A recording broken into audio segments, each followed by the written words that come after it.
본문은 탕자의 비유로 알려진 아주 유명한 말씀입니다. 한 아들이 아버지 유산 가지고 나가서 방탕하게 살다가 모든 것 다 잃어버리고 다시 아버지께로 돌아온다. 또 아버지가 용서해 주신다 하는 내용을 담고 있죠. 이 비유에 관련된 그림들도 유명한 게 많이 있어요. 렘브란트라고 하는 화가가 거의 마지막에 그린 그림이 이 탕자의 비유에 관련된 그림이라고도 합니다. 또 예수 안 믿는 사람들도 탕자라는 말, 돌아온 탕자 이런 말들을 잘 써요. 그 정도로 많이 알려진 말씀이죠. 그래서 이 비유에는 방탕한 아들을 간절히 기다리는 아버지의 사랑과 그를 용서하시는을 통해서 하나님의 사랑을 우리에게 잘 가르쳐 준다 이렇게 볼 수가 있어요. 그런데 이 본문은 뭐 용서가 중요한 주제이기도 하지만 다른 특징들이 있다는 것을 살펴볼 수가 있어요. 먼저 이 본문 앞에 두 개의 비유가 더 있는데 하나는 잃어버린 양을 찾는 목자의 비유가 있고 그 앞에는 또 잃어버린 드라크마, 동전을 찾는 한 여자의 비유가 나와요. 두 비유 다 모두 잃어버린 자를 찾는 비유예요. 차이가 있다면 앞선 두 비유는 잃어버린 자를 상징하는 대상이 의지나 인식이 없는 양과 동전이에요. 그러니까 잃어버린 자가 자기가 의지적으로 떠난 게 아니고요. 그냥 생각이 없어요, 원래. 그리고 동전 같은 경우는 잃어버린 사람이 어디다 뒀는지 못 찾는 거지. 동전이 지가 발이 달려가지고 걸어 나간 건 아니잖아요. 그래서 찾는 사람이 훨씬 중요해요. 99마리 양을 두고 한 마리 양을 찾으러 돌아다니는 목자나 동전 하나를 찾으려고 등불을 켜고 집을 쓸고 부지런히 찾은 여자 모두 이렇게 찾는 자의 의지가 훨씬 더 강조가 되죠. 그런데 탕자의 비유는 앞에 두 비유와는 좀 달라요. 먼저는 탕자가 스스로 집을 나갔다는 점이 다르죠. 내가 아버지 유산을 받아가지고 나간 것으로 봐서 아예 계획적이고 그렇죠? 작정을 하고 나간 거지 우발적으로 나간 게 아니에요. 두 번째로 아버지는 아들을 찾으러 다니질 않습니다. 전단지 뿌려가면서 우리 아들 어디 있는지 돼지 농장에서 이렇게 더럽게 하고 있는 아들 껴안고서 태워가지고 집에 데리고 가는 그런 아버지가 아니고 아버지는 집에서 있어요. 돌아오는 건 아들이죠. 세 번째로 이 비유의 특징은 집을 나가지 않은 아들이 하나 더 등장한다는 거예요. 99마리의 양이나 잃어버리지 않은 9개의 동전에 대한 얘기가 앞에 하나도 없는데 이 비유에는 집을 나가지 않은 탕자의 형이 등장해요. 그런데 이 탕자의 형도 동생과 별반 다를 바가 없다는 것을 이 비유가 이야기해주고 있어요. 그래서 이 비유가 단지 집을 나갔다 돌아온 이 탕자를 사랑하고 용서해 주신 아버지 거기에만 포커스하기에는 의미가 좀 여러 가지로 많이 있다 이런 생각이 듭니다. 먼저 비유를 살펴보면 이렇게 시작해요. 어떤 사람에게 두 아들이 있는데 두 종류의 사람이 있다는 걸 우리에게 말해주고 싶은 거죠. 그 둘째가 아버지에게 말하되 아버지여 재산 중에서 내게 돌아올 분깃을 내게 주소서 하는지라. 예나 지금이나 부모가 살아있을 때 유산 달라는 자식이 좋은 의도를 가지고 달라는 건 아닌 것 같아요. 그렇죠? 몇천 년 전에도 그랬고 지금도 유산 주면 항상 문제를 일으키거나 부모를 안 찾아오더라고요.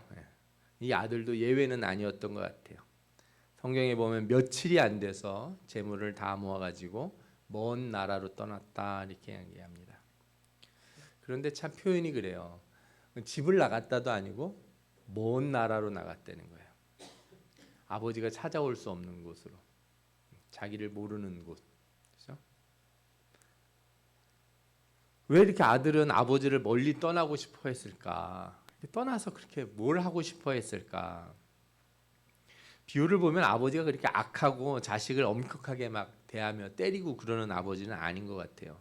오히려 인자하고 온유하고 또 집이 풍족하고 그죠? 자식이 살아있는데 아버지가 죽지도 않았는데 유산 달라고 하는 아들에게 유산도 주시는 그죠? 얼마나 좋은 아버지예요.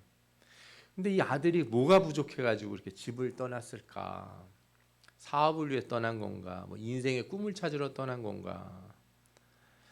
근데 이 비유는 이 사실을 아주 한 가지 단어로 명료하게 표현을 해줍니다. 15장 13절에 먼 나라에 가 거기서 허랑방탕하여 그 재산을 낭비하더니 이렇게 말씀이 나와요. 여기 허랑방탕이라고 하는 말이 나오는데 이 번역된 헬라어 단어가 아소토스라고 하는 말이에요.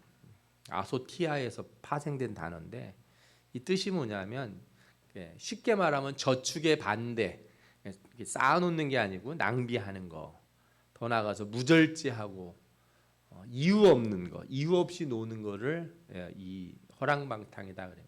그러니까 놀아도 무슨 목적이 있고 내가 즐겨도 뭐 이유가 있어야 되잖아요. 여러분들 쉬는 것도 전략이 필요해요. 내가 쉴 때도 목적도 없고 이유도 없이 그냥 퍼져 있는 건 이건 게으른 거고요. 내가 오늘 잘 쉬어서 내일 나가서 열심히 일할 때 에너지를 얻어야지. 쉬는 것도 전략적으로 잘 쉬어야 되거든요. 근데 이 아소토스라는 말은 목적이 없다는 거예요. 그러니까 이 아들이 집을 나올 때 무슨 뜻이 있거나 목적에서 나온 게 아니고 진정으로 뭐 누굴 사귀어 보겠다든가 사업을 해보겠다 이런 게 아니에요. 그냥 되는 대로 살고 싶어서 나온 거예요. 이쯤 되면 우리가 이 둘째 아들에 대해서 다시 생각을 해보게 돼요. 아니 얘는 도대체 뭐가 문제가 있길래 그 좋은 아버지 집에서 돈까지 받아가지고 그렇게 막 살아보려고 나왔을까? 그렇게 집이 답답하고 숨이 막혔던 건가? 못 놀아서 한이 된 건가? 비유는 이 문제를 아주 우리에게 깊이 통찰할 것을 주문하고 있어요. 왜냐하면 집에 남아있는 큰 형도 같은 문제를 겪고 있기 때문에 그래요. 여러분들이 이 본문을 잘 아시니까 제가 그냥 내용은 순서대로 얘기 안 하고 바로 뒤에 있는 얘기를 드릴게요. 나중에 동생이 되돌아오죠. 아버지가 잔치를 벌려요. 동생이 돌아와서 너무 좋아서. 그런데 형이 이렇게 집에 들어와 봤어요. 그런데 집에서 잔치 소리가 막 나는 거예요. 이 형이 얼마나 성실한 사람이냐면 아버지한테 유산도 요구를 안 하죠. 동생도 요구한 거를. 집도 안 떠나고. 집에서 잔치가 벌어졌는데도 몰라요. 바깥에서 일하느라고 열심히 일하고 돌아온 거예요. 그래서 물어보는 거죠. 도대체 무슨 일이 있는 거냐 집에. 이렇게 물어봤더니 종이 얘기를 하는 거예요. 동생이 돌아서 아버지가 소를 잡고 잔치를 벌였다 얘기하는 거예요. 화를 버럭 냅니다. 승질을 막 내는 거예요. 왜 그랬을까요? 돈 다 이렇게 털어먹은 동생을 아버지가 용서해줘서, 아니면 아버지가 잔치를 벌려서, 아니면 밖에서 일하는 나를 안 불러서 그랬을까요? 성경에 이렇게 나옵니다. 아버지께 대답하여 이르되 내가 여러의 아버지를 섬겨 명을 어김이 없거늘. 나는 아빠 말 잘 듣고 살았습니다. 근데 내게는 염소 새끼라도 줘 나와 내 벗으로 즐기게 하신 일이 없더니 나보고 나는 좀 놀아보지를 못했습니다 이러는 거예요. 나도 좀 놀고 싶었습니다. 한 번도 나는 못 놀게 하더니 저 가서 나가서 실컷 놀고서 들어온 놈은 어떻게 이렇게 잘해 주실 수 있습니까? 그래서요, 표현하는 것도 그래요. 뭐라 그러냐면 아버지의 살림을 창녀들과 함께 삼켜버린 이 아들이 돌아오매 이를 위하여 살진 송아지를 잡으셨나이다. 그렇죠? 뭐하고 대비가 돼요? 염소 새끼하고 대비가 되는 거죠. 이 사람이 보기엔 뭐만 보여요? 저 살진 송아지가 보여요. 돌아온 동생이 안 보이고 용서해주는 아버지도 안 보이고, 어떻게 나한테는 염소 새끼도 안 주시면서 저놈한테는 송아지를 잡아가지고 잔치를 할 수 있냐. 말을 가만히 들여다보면 나는 하고 싶은 것도 못하고 지금까지 살았는데 나는 이 모양으로 놔두고 지멋대로 살던 놈은 왜 다 용서해주고 그렇게 하시는 거냐 이거죠. 비유에서 보여주는 이 두 아들의 문제는 사실은 거의 같아요. 차이점이 있다면 하나는 집을 나갔고 하나는 안 나갔을 뿐이고 내용은 똑같아요. 뭐예요? 아버지랑 살면서 즐거움이 없어요. 부자 아버지랑 살면서, 온유하고 인자하신 아버지랑 살면서 즐거움이 하나도 없어요. 아버지가 못되게 하고 막 때리고 엄격하게 하고 그래서 즐거움이 없는 게 아니라 좋은 아버지인데 즐거움이 하나도 없는 거예요. 왜 이렇게 행복하지 않을까? 비유는 이들이 아버지와 살면서 아버지와의 관계가 주는 기쁨에 만족하지 못했다는 것을 우리들에게 잘 가르쳐주고 있어요. 그들은 아버지 마음도 잘 알지 못해요. 아버지가 왜 유산을 동생에게 줬는지, 돌아온 아들을 왜 용서해 주시는지, 그리고 그렇게 승질내는 형을 왜 토닥거려 주는지 전혀 몰라요. 그들은 아버지와의 친밀한 사귐을 경험해 본 적이 없어요. 그러면서 다른 관계들을 동경하는 거죠. 여기서 친밀한 사귐이라고 하는 걸 여러분들이 좀 잘 생각해 볼 필요가 있는데, 친밀한 사귐은 아버지와 아들 모두가 기쁨을 얻는 거예요. 나만 좋아서는 안 돼요. 우리가 하나님 믿을 때도 그래요. 하나님을 기쁘시게 하고 나도 기쁘고 그런 거지, 저만 일방적으로 기쁘고 하나님은 근심하시는 그런 신앙 돼서도 안 되는 거고, 반대로 나는 뼈 빠지게 와서 교회에서 봉사하고 막 힘들고 주일날 끝나면은 도대체 내가 오늘 하루 종일 뭘 했는지도 모르겠고 그냥 하루 주일이 지나가 버렸네. 교회만 가면 너무 힘들어서 내가 정신을 못 차리겠다. 그것도 하나님이 원하시는 게 아니에요. 어느 한쪽만 일방적으로 기쁨을 얻고 다른 쪽이 기쁨을 얻지 못한다면 그건 진정한 사귐이 아닌 거죠. 이 비유를 보면 작은 아들은 자기 유익을 위해서 아버지와의 관계를 이용했어요. 유산을 달라고 한 게 그거예요. 아버지가 어떤 마음을 갖는지는 관심 없고 나는 내 권리를 찾아야겠다. 나는 내 기쁜 걸 찾아야겠다. 아버지와의 관계를 이용을 하죠. 반대로 형은 어떻게 살아요? 자신의 기쁨은 없이 아버지를 위해 살아가는 거예요. 그럼 속으로 위안하는 거죠. 나는 저 동생처럼 집 나가서 저 짓은 안 했어. 그런데 집에 있으면서 아버지랑 살면서 기쁨과 그렇게 기쁘지가 않아요. 종이나 다를 바 없어요. 그래서 이 비유가 본질적으로 우리에게 말해주고 있어요. 사귐의 기쁨이 있는가? 관계를 누리고 있는가? 관계의 기쁨을 누리고 있는가? 실행으로 옮겼든 안 옮겼든 본질적으로 다 똑같다는 거예요. 그래서 이 비유의 말씀이 영적으로 우리에게 동일한 질문을 하고 있어요. 구원받은 자들이 누리지 못하는 하나님과의 관계. 예수 믿었는데 즐거움이 없는 예배, 즐거움이 없는 봉사. 여러분들 성경 읽으라고 하시면 기분이 어떠세요? 우리 성경 일독합시다 그러면 너무너무 기쁘고 막 읽을 때마다 감사가 넘치고 그러나요? 가끔씩 이렇게 체크하는 이렇게 표 같은 게 있어요. 아시죠? 하루에 몇 장씩 읽으라고.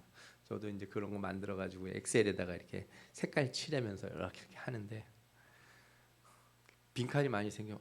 빈칸이 너무 많은데 이거 빨리 읽어야 되는데 읽는 즐거움이 아니라 뭐예요? 채우는 의무감.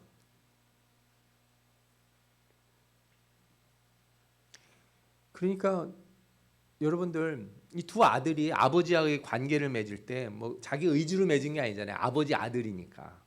자기가 원해서 아들이 된 건 아니고 그냥 원래 된 거예요. 구원하고 똑같아요. 우리가 예수 믿을 때 우리의 의지로 주님의 백성이 된 게 아니에요. 하나님이 우리를 전적으로 택해 주시고 예수 그리스도의 보혈로 우리를 씻어 주시고 의롭다 하시고 자녀의 권세를 주셨습니다. 아멘. 예. 어느 날 보니까 내가 예수 믿는 사람이 됐는데 뭐 하고 사는 건가 하는 생각이 드는 거죠. 주일날 와서 예배를 드리고 매주 기도회도 하고 뭐 이것저것 하고 헌금도 내고 뭐 이러는데 기쁨이 없는 거예요.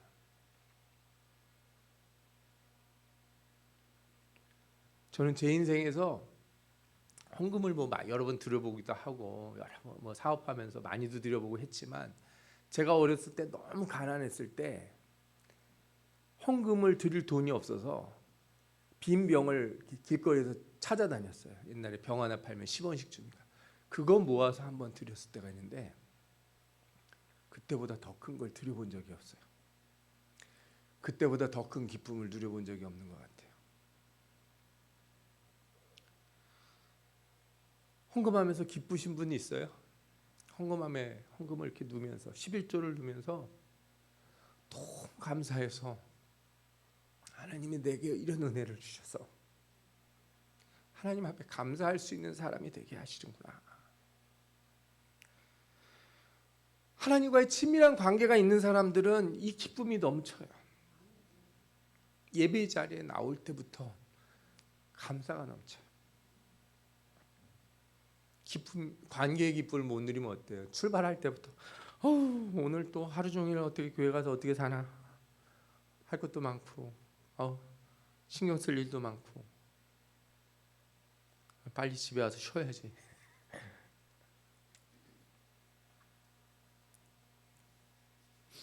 마치 이런 거죠. 거지에서 왕의 아들로 입양되는 권세를 얻었는데 아버지가 왕이에요. 입양됐으니까 서먹서먹한 거죠. 뭐 처음엔 그럴 수 있어요. 그런데 점점 무슨 생각이 들어요? 이 왕궁에 있는 이 재산 좀 어떻게 좀 들고 나가가지고 근데 거지 때 못 해보던 거 내가 저기 어디 가서 한번 본때 한번 보여주고 사람들한테, 그죠? 가서 한번 팍팍 쓰고 이렇게 놀고 싶은 거죠. 이런 생각이 마음속에 들어올 때 구원받은 자의 불행이 있는 거예요. 하나님이 자녀로 삼아줬는데 자녀의 그 기쁨을 못 누리는 거죠. 자녀의 기쁨이라는 건 와 이제 나는 자녀가 됐다, 하나님의 자녀가 됐다, 내 맘대로 살 수 있다가 아니라 하나님과의 관계의 그 기쁨을 누리는 게 진짜 자녀의 기쁨인데 그 관계의 기쁨, 사귐의 기쁨은 없고 그냥 타이틀만 가지고 사는 거죠. 얼마나 불행한 사람입니까 이 사람이.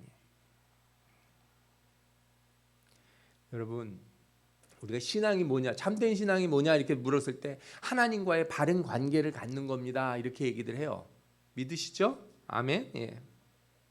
그런데 하나님과의 사귐이 없는 삶, 관계의 누림이 없는 삶이라는 건 뭐예요? 교회를 나오든 안 나오든 탕자와 같은 삶이라는 거예요. 아니 오히려 집을 안 나간 사람들, 이런 사람들이 예수 믿다가 한참 동안 안 다니다가 되돌아온 사람 보면 승질이 나는 거죠. 저 사람은 맨날 저러고 살아. 그런데도 잘 돼 또. 하나님 복도 주시고. 기분이 확 상하는 거죠. 저 사람은 저렇게 살았는데 용서해 주시고 회복시켜 주나. 나는 이렇게 힘들게 신앙생활하는데 왜 내 인생에 즐거운 일은 이만큼도 없나. 자식도 남편도 아내도 형제도 네 나한테 기쁨을 주는 사람이 하나 없구나. 분노가 우리 가운데 혹시 있는지 되돌아보는 계기가 되시기를 바랍니다. 그리고 하나님과의 관계의 기쁨이 어디서 사라졌는가 깨닫는 여러분들 되시기를 주님의 이름으로 축원합니다.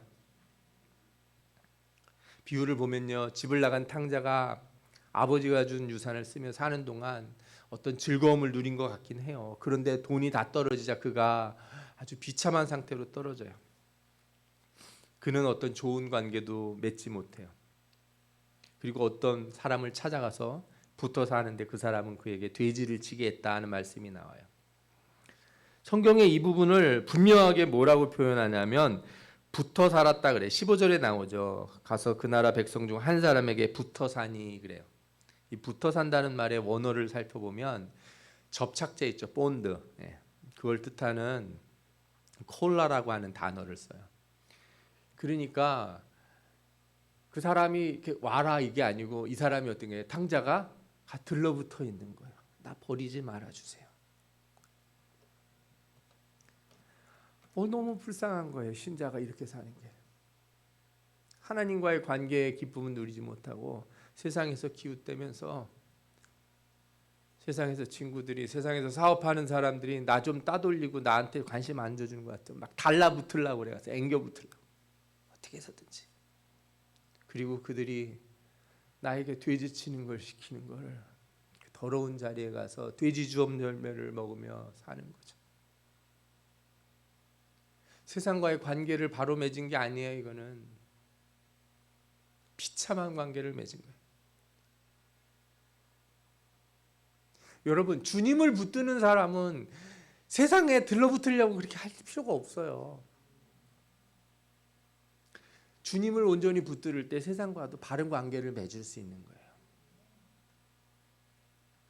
믿음 떨어져 보세요. 신앙 떨어지면 내가 세상 사람들 앞에서 얼마나 비참한 사람이 되는지 아십니까? 예수 믿는 사람이 예수 안 믿는 척을 하게 된다니까요. 내가 집사인지 권사인지 장로인지 다 잃어버리게 돼요. 비참한 사람이 되는 거예요. 그렇다고 해서 세상이 야, 너 나한테 와서 봐봐라, 내가 좋은 거 줄게 그래요? 아니에요. 결국엔 뒤지치는 자리로 우리를 보내버려요. 그렇게 즐거움을 누리고 싶어하는 세상이 나를 그렇게 대하는데 거기서 떠나지 못하고 있다면 얼마나 불쌍하겠습니까? 그러나 하나님의 은혜로 이 탕자가 깨달아요. 뭘 깨달아요? 나의 곤고함을 깨달아요. 진정한 사귐이 없는 삶의 빈곤함, 그 곤고함을 깨닫는 것. 저는 모든 복 중에 가장 큰 복이 뭐냐 그러면 인간이 자신의 비참함을 깨닫는 그 복이에요. 이게 성령이 오셔서 제일 먼저 하시는 일이에요. 하나님이 우리를 부르시고 성령을 먼저 보내주시잖아요. 거듭난 자가 제일 먼저 깨닫는 게 뭐예요? 자신의 비참함이. 나를 위로할 자가 세상에 없고 나를 구할 자가 없다는 걸 알게 돼요. 그래서 하나님을 향해서 회개하게 되고 그 구원자 예수 그리스도를 붙들 수 있게 되는 거예요. 탕자가 같은 걸 느낍니다. 돼지우리에 앉아서 주엄 열매를 집어먹다가 내가 얼마나 비참한 사람인지 깨닫게 되는 거예요. 내가 도대체 뭘 붙들고 살려고 하고 내가 뭘 누리려고 여기 와 있는가. 그리고 돌이켜보니 내가 아버지와의 관계에서 아무것도 누리지 못하고 그 좋은 곳에 있었을 때 헛된 것을 꿈꿨다는 걸 깨닫습니다. 그리고 이렇게 고백해요. 내가 일어나 아버지께 가서 이르기를 아버지, 내가 하늘과 아버지께 죄를 지었사오니 지금부터는 아버지의 아들이라 일컬음을 감당하지 못하겠나이다. 나를 품꾼의 하나로 보소서. 그는 자녀의 자리를 내놓고 종이 되겠다는 결심을 해요. 세상과의 관계를 끊고 돌아갈 때 내가 아들이 아니어도 종이라도 돼서라도 주님과 다시 관계를 맺을 수만 있다면 너무 감사하겠다. 그런데 여러분, 이게 진정한 회개하는 마음이기도 하지만 한편으로는 뭘 보여주냐면요, 이 곤고한 자들이 가지는 두려움을 보게 돼요. 무슨 두려움이에요? 내가 유산까지 가지고 떠났는데 아버지 아들로 다시 설 수 있을까? 집을 나가 이렇게 더럽게 세상에 살던 내가 다시 아버지하고 관계를 새롭게 할 수 있고 그 사귐으로 나갈 수 있게 됐을까? 그래서 보통 예수 믿다가 약간 좀 교회에서 멀어지고 신앙에서 멀어졌다가 다시 되돌아온 사람들이요, 교회 와서 봉사를 열심히 해요. 막 몸이 부서져라 열심히 하는 거를, 그거를 자신이 이제 하나님 앞에 돌아왔다는 증거로 삼으려고 그래요. 그런데 여러분, 그걸 아셔야 돼요. 하나님이 원하시는 건 와서 종으로 사는 게 아니고 다시 뭐가 되는 거예요? 자녀로 사는 거예요. 자녀로 사는 거. 나는 종이 될랍니다. 나는 기쁨을 못 느껴도 내가 어떻게 해서든지 하나님을 기쁘시게 하는 삶을 살겠습니다. 나는 죄인이었기 때문에 내가 남은 인생 평생 내 몸 부서져라도 하나님만 기쁘시게 하고 내가 고난 속에 살아도 난 괜찮습니다. 이러고 왔는데 주님은 그걸 원하시는 게 아니고 어떻게 해요? 종들에게 이르되 제일 좋은 옷을 내어다가 입히고 손에 가락지를 끼우고 발에 신을 신기라. 살진 송아지를 잡아라. 내 아들은 죽었다 다시 살아났다. 이 관계의 회복의 기쁨을 누리자 이거예요. 아버지가 원하는 건 이거예요. 너 되돌아왔으면 다시 아들로 살아라 이거예요. 진짜 아버지와 아들의 관계로 다시 우리 행복하게 지내자. 그 잔치가 바로 사귐의 잔치, 누림의 잔치예요. 전에 살 동안은 한 번도 느껴보지 못했던 진정한 아버지와 아들로서의 관계의 회복의 잔치인 거죠. 비유가 이 과정에서 이 사귐과 누림을 못 보는 한 사람을 등장시키잖아요. 앞서 말씀드린 형이에요. 형이 들어왔어요. 그의 아버지가 돌아온 아들과 관계를 새롭게 하고 그 사귐을 회복하고 있는 것을 못 보고 뭐만 보여요? 살진 송아지만 보여요. 먹고 노는 거.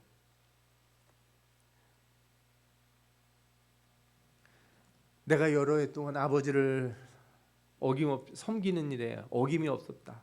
아버지의 명령을 어긴 적이 없었다. 근데 나는 아무것도 안 주지 않았냐? 이 아들을 위해서 어떻게 살진 송아지를 잡을 수 있냐?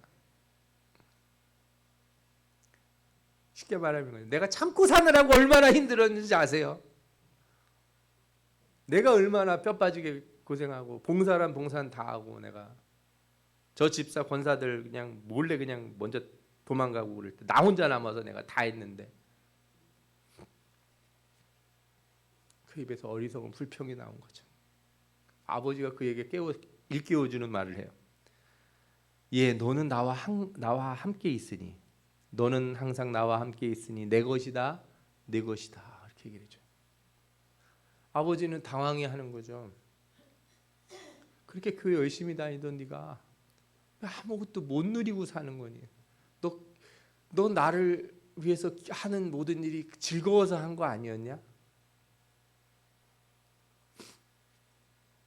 기쁨과 나하고 즐겁게 사느라고 한 거 아니었냐? 그렇게 의무감으로 다 한 거였냐? 너 주일날 오느라고 너무 고생 많았구나. 헌금 한번 내느라고 얼마나 너 속이 상했겠냐? 그럴 필요 없다. 내게 다 네 거야. 너는 내 아들이야. 너는 종이 아니야. 큰아들도 자신이 누군지를 그때서야 알게 돼요. 나는 사귐이 없었구나. 난 누림이 없었구나. 이 비유가 우리에게 분명한 한 가지를 묻습니다. 여러분은 하나님과 사귐이 있습니까? 구원받은 자로서 자녀됨의 관계를 기쁨으로 경험하고 계십니까? 이 누림이 없으면 우리는 뭐예요? 잃어버린 자가 똑같아요. 본문의 주제 잃어버린 자가 누구예요? 관계, 사귐의 기쁨이 없는 자들. 여러분, 하나님이 하나님이신 예수 그리스도를 이 땅에 보내셔서 우리를 위해 죽게 하시고 그를 믿는 자들을 하나님의 자녀가 되게 해주셨습니다. 웨스트민스터 신앙고백서 우리가 배울 때 양자됨에서 뭐라고 배웠어요? 양자됨은 형식적인 게 아니고 실제적인 거라고 그랬어요. 이름만 올린 게 아니에요. 호적에 이름만 올려서 아버지 얼굴도 못 봤는데 저 뒷방에 혼자 사는 아들이 아니라 함께 식탁에서 아버지와 함께 음식을 먹고 나누고 내 이야기를 하고 그의 말씀을 듣는 실질적인 사귐이 있는 관계, 그게 양자됨이에요. 우리 교회의 올해 표인 요한일서 1장 3절에 같은 말씀이 있지 않습니까? 우리가 보고 들은 바를 너희에게도 전하면 너희로 우리와 사귐이 있게 하려 함이니 우리의 사귐은 아버지와 그의 아들 예수 그리스도와 더불어 누림이라. 아멘.